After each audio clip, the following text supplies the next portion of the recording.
The haunted palace എന്ന K ഡ്രാമയുടെ second എപ്പിസോഡാണ് ഇന്നത്തെ വീഡിയോ. ഇതിൻ്റെ ഫസ്റ്റ് എപ്പിസോഡ് കണ്ടിട്ടില്ലെങ്കിൽ അതെന്തായാലും കാണുക. അപ്പം നമുക്ക് വീഡിയോയിലേക്ക് കിടക്കാം.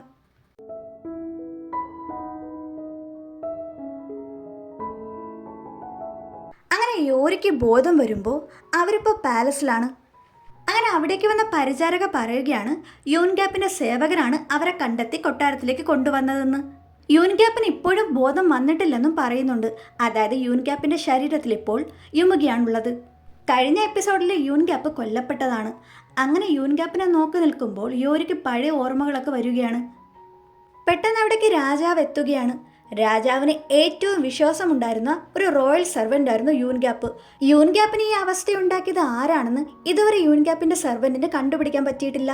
വൈദ്യം പറയും ഈ മുറിവ് കണ്ടിട്ട് ആയുധകല അറിയാവുന്ന ഒരു യോദ്ധാവ് കൊല്ലാൻ തന്നെ നോക്കിയതാണ് യൂൻഗ്യാപ്പിനെ. അത് കേൾക്കുമ്പോൾ യോരിക്ക് യൂൻഗ്യാപ്പിനെ കൊന്നത് യുമുകി അല്ലെന്ന് മനസ്സിലാകും. അപ്പോഴാണ് രാജാവ് സെർവൻറ്റുമൊക്കെ അവിടെ നിൽക്കുന്ന യോരിയെ ശ്രദ്ധിക്കുന്നത്. പാലസിലേക്ക് യൂൻഗ്യാപ്പിനൊപ്പം യോരി വന്നതാണെന്ന് അവൾ പറയും. കൊട്ടാരത്തിലെ പ്രശ്നങ്ങൾക്കൊക്കെ ഒരു പരിഹാരത്തിനായിട്ട് യൂൻഗ്യാപ്പ് കൊണ്ടുവരാമെന്ന് പറഞ്ഞ ആള് ഇവളാണോ എന്ന് രാജാവും ആലോചിക്കും. യൂൻഗ്യാപ്പ് മരിച്ചിട്ടില്ല, ജീവനോടെ ഉണ്ടെന്ന് ഈ പടനായകനാണെങ്കിൽ മിനിസ്റ്റർ ഓഫ് വാറിനോട് പറയും. അതറിയുമ്പോൾ അയാളുടെ സമാധാനം പോകും. റാണിയുടെ മാതാവാണെങ്കിൽ രാജകുമാരനെ കാണാൻ പോയപ്പോഴുണ്ടായ സംഭവങ്ങളൊക്കെ ഒരു ഷെയ്മാനോട് പറയും. 13 വർഷങ്ങൾക്ക് മുൻപ് ഇതേ ആത്മാവിൻ്റെ സാന്നിധ്യം ഈ കൊട്ടാരത്തിൽ അവരറിഞ്ഞിട്ടുണ്ടെന്ന് പറയും. ഷെയ്മാൻ പറയും അപ്പം നമ്മുടെ മന്ത്രങ്ങളൊക്കെ ഏൽക്കുന്നുണ്ട്. അതായത് റോയൽ ഫാമിലിയുടെ പകയുള്ള ഒരു 8 അടി പൊക്കമുള്ള പ്രേതത്തെ തിരിച്ചു കൊണ്ടുവന്ന് അതിനെ വെച്ച് രാജകുമാരനെയും രാജാവിനെയും കൊലപ്പെടുത്തിയിട്ട് ഇവരുടെ മകനെ രാജാവാക്കാനാണ് ഇവർ പ്ലാൻ ചെയ്യുന്നത്. ആ പേരിൽ മകൻ അധികാരം കിട്ടുമെന്നൊക്കെ പറഞ്ഞ് റാണിയുടെ അമ്മയെ ഇയാൾ മോഹിപ്പിക്കും. ഈ മിനിസ്റ്റർ ഓഫ് വാർ യൂൻഗ്യാപ്പിനെ കൊല്ലാൻ വേണ്ടി വീണ്ടും ഒരു പഠനം വിടും. പക്ഷെ അവർക്കറിയില്ലല്ലോ യൂൻഗ്യാപ്പിൻ്റെ ശരീരത്തിൽ ഇപ്പോൾ ഉള്ളത് ഇമുകിയാണെന്ന്. കൊല്ലാൻ നോക്കുന്നതും ഇമുകിയുടെ ഒരു ചവിട്ടുകൊണ്ട് അയാൾ ദൂരേക്ക് വീഴും. കത്തി കൊണ്ട് കുത്താൻ നോക്കുമ്പോൾ യുമിക്ക് അത് ട്വിസ്റ്റ് ചെയ്യും. അങ്ങനെ അയാൾ പേടിച്ചോടും. മുറിയിലെ ഒച്ച കേട്ട് വൈദ്യനും സഹായമൊക്കെ അവിടേക്ക് ഓടി വരും. അപ്പോഴാണ് യൂൻഗ്യാപ്പിന് ബോധം വന്നെന്ന് അവർക്ക് മനസ്സിലാകുന്നത്. യൂൻഗ്യാപ്പ് ഓക്കെ ആണോ എന്നൊക്കെ അവർ ചെക്ക് ചെയ്യുന്നുണ്ട്. യൂൻഗ്യാപ്പിൻ്റെ ശരീരത്തിൽപ്പെട്ട യുമുകിയാണെങ്കിൽ ആ മുറിവൊക്കെ അങ്ങ് കയറി ചൊറിയാൻ തുടങ്ങും. അപ്പോഴേക്കും മുറിവ് പൊട്ടി അതിൽ നിന്ന് ചോര വരാൻ തുടങ്ങും. അതിൻ്റെ വേദനയിൽ ഇവ നിലവിളിക്കും. അങ്ങനെ വൈദ്യൻ അത് നോക്കുമ്പോഴാണ് യൂൻഗ്യാപ്പിൻ്റെ വയറ്റിൽ നിന്നും വിശപ്പിൻ്റെ വിളി കേൾക്കുന്നത്. ഉടനെ ഇവനുള്ള ഫുഡൊക്കെ അറേഞ്ച് ചെയ്യും. ആദ്യമായിട്ടൊരു ഡ്രാഗൻ ഈ മനുഷ്യൻ കഴിക്കുന്ന ആഹാരം ടേസ്റ്റ് ചെയ്യാൻ പോവുകയാണ്. ആ ഫുഡ് കഴിക്കുമ്പോൾ ഡ്രാഗന് അവൻ്റെ ആത്മാവ് ഈ മേഘങ്ങളിലേക്ക് ഉയർന്നു പോയി എൻജോയ് ചെയ്ത് നൃത്തമാടുന്നൊരു ഫീല് തോന്നും.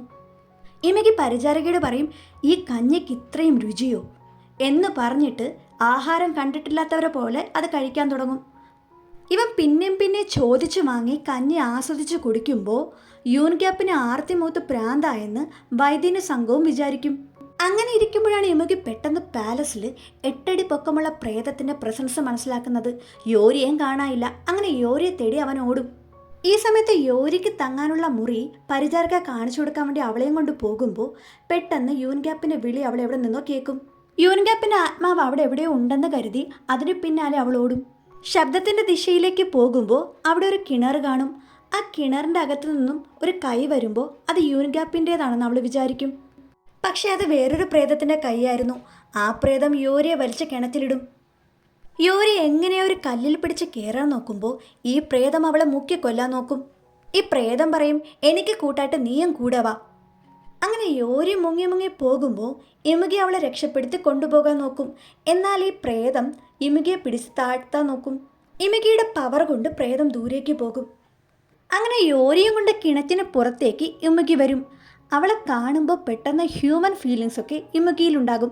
കാരണം യൂൻഗ്യാപ്പിൻ്റെ ശരീരത്തിലാണല്ലോ ഇമുകി ഇപ്പോൾ ഉള്ളത്. അങ്ങനെ യോരിക്ക് ബോധം വന്നിട്ട് അവൾ ഇമുകിയുടെ അടുത്ത് നിന്ന് മാറും.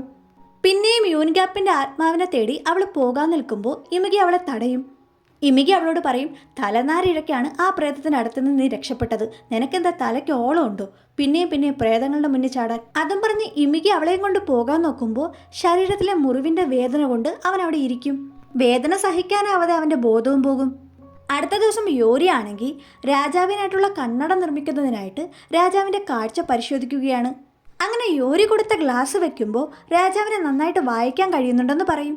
എന്നിട്ട് രാജാവ് പറയും പക്ഷേ എനിക്കിത് വേണ്ട, എൻ്റെ കയ്യിൽ പണ്ട് മുതലേ നല്ലൊരു കണ്ണട ഇരിപ്പുണ്ട്. അതും പറഞ്ഞ് രാജാവ് ഒരു കണ്ണട എടുത്ത് വെക്കും. അത് കാണുമ്പോൾ യോരിക്ക് പണ്ട് അവളുടെ മുത്തശ്ശിയുടെ കയ്യിലുണ്ടായിരുന്ന മാന്ത്രികക്കല്ല് ഓർമ്മ വരും. അതാണ് രാജാവ് വച്ചിരിക്കുന്ന കണ്ണട. യോരി ആലോചിക്കും, ഈ മാന്ത്രികക്കല്ല് എങ്ങനെ രാജാവിന്റെ കയ്യിലുള്ള കണ്ണടയായിട്ട് മാറിയത്? കുറച്ചു ദിവസം കൂടെ കൊട്ടാരത്തിൽ നിൽക്കാൻ ഒരു കാരണം യോരി ആലോചിക്കും. അവൾ രാജാവിനോട് പറയും, യൂൻഗാപ്പ് എന്നോട് പറഞ്ഞത് രാജാവിന് ഒരു കണ്ണട നിർമ്മിക്കണമെന്നതാണ്. രാജാവിന്റെ കയ്യിൽ ഒരു കണ്ണട ഉണ്ടെങ്കിൽ പോലും കളർഫുൾ ആയിട്ട് ഒരു കണ്ണട ഞാൻ നിർമ്മിച്ചു തരാം പറഞ്ഞ് യോരി 2 ദിവസം കൂടി കൊട്ടാരത്തിൽ നിൽക്കാൻ ഒരു സാഹചര്യം ഉണ്ടാക്കും. അങ്ങനെ യോരിയെ സേവകൻ കൊട്ടാരത്തിലെ കരകൗശല വസ്തുക്കളൊക്കെ നിർമ്മിക്കുന്ന സ്ഥലത്തേക്ക് കൊണ്ടുപോകും. യോരിയെ അതൊക്കെ മേൽനോട്ടം വഹിക്കുന്ന ആൾക്ക് പരിചയപ്പെടുത്തി കൊടുക്കും. യോരി സേവകനോട് പറയും, ഞാൻ നാളെ മുതൽ രാജാവിന് കണ്ണട നിർമ്മിക്കുന്ന ജോലി ചെയ്യാം. അത് അയാൾ ശരിവെക്കും. യോരി ആലോചിക്കും, രാജാവിന് കണ്ണട നിർമ്മിക്കാനല്ലെങ്കിൽ യൂൻഗാപ്പ് എന്തിനാണ് എന്നെ ഇവിടേക്ക് കൊണ്ടുവന്നത്? ഇതേ കാര്യം രാജാവും കൊട്ടാരത്തിൽ ചർച്ച ചെയ്യുന്നുണ്ടാകും. അങ്ങനെ യോരി ആ പ്രേതത്തെ കണ്ട കിണറ്റിനടുത്തേക്ക് പോകുമ്പോൾ അവളെ അവിടുത്തെ റാണി കാണും. റാണി യോരിയോട് പറയും, നീ ആരാ? എന്താ ഇവിടെ കൊട്ടാരത്തിലുള്ളവർക്ക് മാത്രമേ പ്രവേശനമുള്ളൂ. നീ എന്താ ഇതിനകത്ത്? അതും പറഞ്ഞ് റാണി യോരി അവിടെ നിന്ന് മാറ്റാൻ ആജ്ഞാപിക്കും. യോരിയെ കണ്ടിട്ട് രാജതോടിയാണെങ്കിൽ അവൾ യൂൻഗാപ്പിന്റെ കൂടെ വന്നവളാണെന്ന് റാണിയോട് പറയും. അത് കേൾക്കുമ്പോൾ റാണിയാണെങ്കിൽ യോരിയോട്, നീ യൂൻഗാപ്പിന്റെ കൂടെ വന്നവളാണോ എന്ന് ചോദിക്കും. അവൾ അതേ എന്ന് പറയുമ്പോൾ എന്നാൽ ശരി പൊയ്ക്കോളൂ എന്ന് പറയും. യോരിയുടെ മനസ്സിൽ അപ്പോഴും കിണറ്റിലെ പ്രേതത്തെ ഇനി എങ്ങനെ കണ്ടുപിടിക്കുമെന്നുള്ള ചിന്തയായിരുന്നു. അപ്പോഴാണ് യോരി അവിടെയുള്ള തോഴിമാർ തമ്മിൽ സംസാരിക്കുന്നത് കേൾക്കുന്നത്. യൂൻഗാപ്പിന് ബോധം വന്നുവെന്നും തലയ്ക്കെന്തോ പറ്റിയിട്ടുണ്ടെന്നും അവർ പറയും. അത് കേൾക്കുമ്പോൾ യോരി മനസ്സിൽ പറയും, ആ ഇമുകിക്ക് ബോധം വന്നു. ഈ സമയം ഇമുകിയാണെങ്കിൽ തൻ്റെ പഴയ ശരീരം വീണ്ടെടുക്കാൻ വേണ്ടി അവിടെ നിന്നെടുത്ത് ചാടാൻ വേണ്ടി ശ്രമിക്കും. യൂൻഗാപ്പ് ഇത് എന്തൊക്കെയാ ചെയ്യുന്നതെന്ന് നോക്കി അവിടുത്തെ ആൾക്കാർ നിൽക്കും. യോരി നോക്കുമ്പോൾ കൊട്ടാരത്തിലെ ഒരു സ്ത്രീ യൂൻഗാപ്പിൻ്റെ അമ്മയോട് അവനവിടുത്തെ സാധനങ്ങൾ മുഴുവൻ തിന്നു മുടിക്കുവാണെന്ന് പറയും. അതിൻ്റെ പൈസ നിങ്ങൾ തന്നിട്ട് പോയാൽ മതി എന്ന് പറഞ്ഞ് വഴക്കുണ്ടാക്കും. യോരിയാണെങ്കിൽ ആ സ്ത്രീയുടെ കയ്യിൽ അതിൻ്റെ കാശ് വെച്ചു കൊടുക്കും. ഈ സമയം യൂൻഗാപ്പിൻ്റെ ശരീരത്തിൽപ്പെട്ട ഇമുകിയാണെങ്കിൽ അവിടെയുള്ള എല്ലാ ഭക്ഷ്യവസ്തുവും കഴിച്ച് മതി മറക്കുമായിരുന്നു. ഇവൻ ഇനിയും ആഹാരം വേണമെന്ന് പറയുമ്പോൾ അവിടെയുള്ള ആൾക്കാരെല്ലാം അത് കണ്ട് പേടിച്ച് അവിടെ നിന്ന് എണീറ്റ് ഓടാൻ നോക്കും. ഈ പോക്ക് പോവുകയാണെങ്കിൽ ഇവ നമ്മളെയും പിടിച്ച് തിന്നുമെന്നായി അവിടുത്തെ ആൾക്കാർ. അപ്പോഴേക്കും യോരി അവിടേക്ക് എത്തും. യോരിയെ കാണുമ്പോൾ ഇമുകി പറയും, ആ യോരി. അപ്പോഴേക്കും യൂൻഗാപ്പിൻ്റെ അമ്മ അവൻ്റെ ചെവിയെ പിടിച്ച് വലിച്ച് പുറത്തേക്ക് കൊണ്ടുപോകും. ഇമുകിക്ക് അറിയില്ലല്ലോ അത് യൂൻഗാപ്പിൻ്റെ അമ്മയാണെന്ന്. തിരിച്ച് ആ സ്ത്രീക്ക് പണി കൊടുക്കണമെന്ന് വിചാരിച്ച് ഇവൻ ശക്തി ഉപയോഗിക്കാൻ നോക്കുമ്പോൾ യൂൻഗാപ്പിൻ്റെ അമ്മ, നിന്നെ എനിക്ക് നഷ്ടപ്പെട്ടെന്നാ കരുതിയതെന്ന് പറഞ്ഞ് അവനെ കെട്ടിപ്പിടിക്കും. ഈ തള്ള ആരാ എന്ന ഭാവത്തിൽ ഇമുകി യോരിയെ നോക്കും.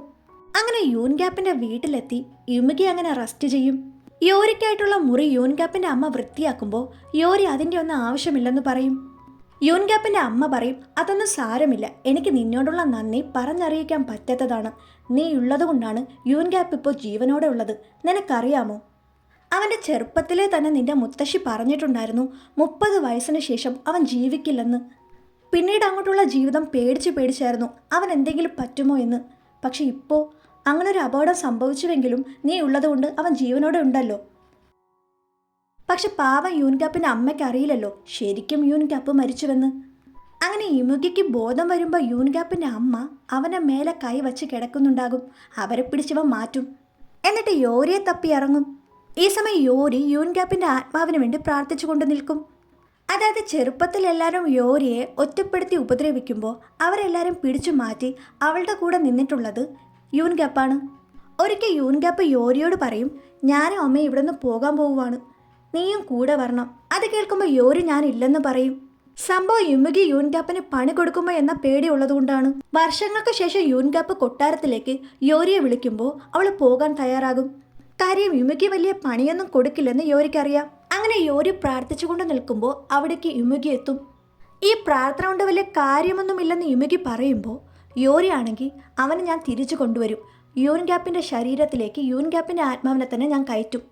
അതൊന്നും നടക്കില്ല, നീ വലിയ ആപത്തിലേക്കാണ് പോകുന്നതെന്നും പറഞ്ഞ് ഇമുകി അവളെ വാണിംഗ് ചെയ്യും.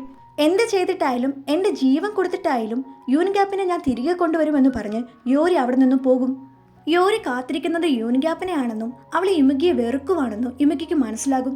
എന്നാൽ വർഷങ്ങൾക്ക് മുൻപേ തന്നെ ഇമുകി യോരിയെ ഇഷ്ടപ്പെട്ടിട്ടുണ്ടായിരുന്നു. ആ സമയത്ത് യോരി സ്നേഹത്തോടെയായിരുന്നു ഇമുകിയോട് സംസാരിച്ചിരുന്നതും. ഇമുകിയുടെ സ്നേഹം യോരി മനസ്സിലാക്കുന്നില്ല. അടുത്ത ദിവസം കിണറ്റിലെ പ്രേതത്തെ കണ്ടെത്താനുള്ള സാധനങ്ങളൊക്കെ യോരി റെഡിയാക്കും.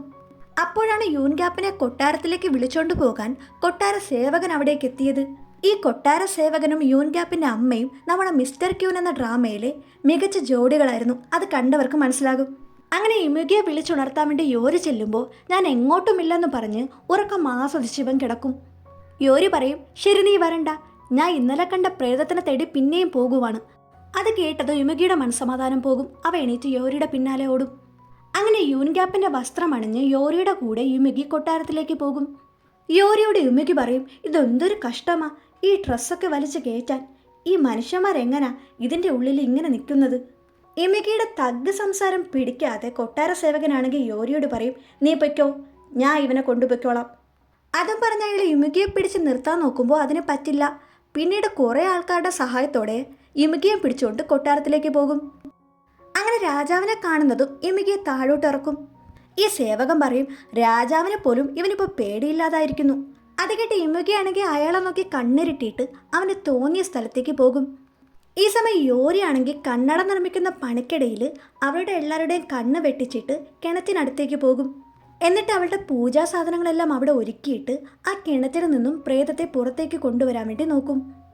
അങ്ങനെ കുറച്ചു കഴിയുമ്പോൾ കിണറ്റിൽ നിന്നും ആ പ്രേതം പുറത്തേക്ക് വരും. യോരി ആ പ്രേതത്തിനോട് യൂൻഗ്യാപ്പിൻ്റെ ആത്മാവ് എവിടെയാണെന്ന് ചോദിക്കും. അതേസമയം റാണിയുടെ മാതാവിൻ്റെ മുറിയിൽ ഒരു ആത്മാവിനെ തിരിച്ചു കൊണ്ടുവരാനുള്ള കുറേ മന്ത്രങ്ങൾ ഉരുവിട്ടുകൊണ്ടിരിക്കുകയാണ് ആ ഷെയ്മാൻ.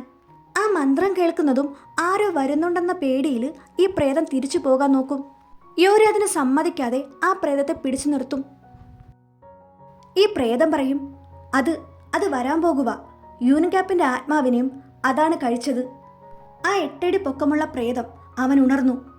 പറഞ്ഞു തീരും മുൻപ് ഈ രാജകുമാരൻ അസ്വസ്ഥനാകാൻ തുടങ്ങും. ആ പ്രേതത്തിൻ്റെ സാന്നിധ്യം യുമിഗയ്ക്കും മനസ്സിലാകും. ആ രാജകുമാരൻ്റെ ശരീരത്തിലുള്ളത് 8 അടി പൊക്കമുള്ള പ്രേതമാണ്. അടുത്ത എപ്പിസോഡിൽ ബാക്കി കാണാം.